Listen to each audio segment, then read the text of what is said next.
spaghetti pababa, pababa ng pababa. Spaghetti matataas, mataas na mataas. Hala na! Masok ka na nga dito. Anong oras na? Gabi na. Tawag ka na mama mo. Puro ka lang laro dyan. Wala ka nang ginawa. Loh, ba to si mama? Naglalaro pa nga eh. Hindi ka pa nagkapunan. O sige, dyan na lang kami maglalaro sa loob ng kaibigan ko. Naghakot ka pa talaga ng kaibigan. Nekan ka na talaga sa akin. Kanina ka pa talaga. Pasok na dito. Tara, yung tayo sa loob namin. Yung kaibigan mo, wala ba yung bahay? Hindi ba yan hinahanap sa kanila? Wala bang sikmura yan? Hindi ba yan nagutom? Hindi na kayo nagsawa sa mga sarili ninyo?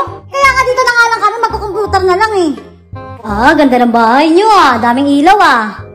Laki ng rep ah. 2 pinto. Oo, inggit ka na naman. Ba't naman ako may inggit? 3 nga yung pinto lang sa amin eh. Tara, magkomputer na tayo. Ang ganda ng computer mo ah. Lahat yan nakabukas. Siyempre, lahat yan nakasaksak. Paano yan gagana? Tanga-tanga ka. Mudra? Mudra? Ano? Andiyan ba si Barang? Ayoko, nandito nga yung anak mo!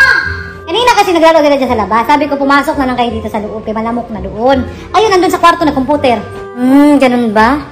Ang ganda ng ilaw mo ha. May chandelier ka na pala. Oo, kaya inalok naman yan sa akin dito. Magkano lang naman yan, 1.5. Kaso malakas din sa kuryente yan eh. Bukas lahat ang ilaw mo dito, no?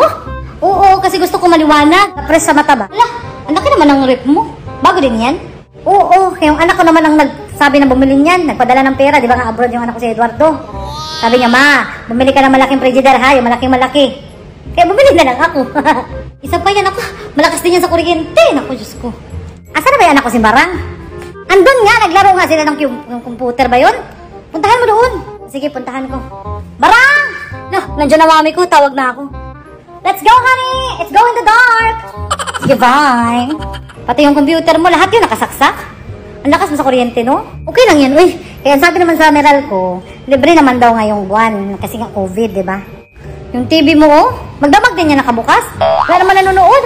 Andar na ng andar. Pusa lang nanonood, oh. Hindi ba mataas ang kuryente mo yan? Di ba nagtaas na ng bill ngayon sa kuryente? Ang laki-laki na ng singilan nila ngayon sa kuryente. Ikaw, ang dami mong napapansin sa bahay ko, no? Oh, magmerienda ka muna. Uwi mo na lang ko sa inyo. Masarap to.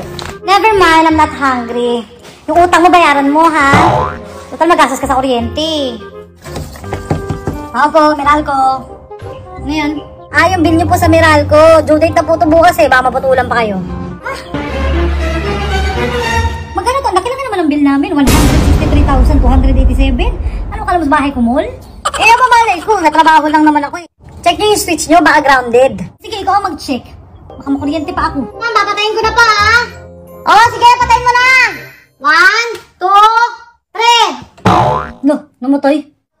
Wala. Bidang, yung kuryente niya namatay. Nanonood pa ako eh.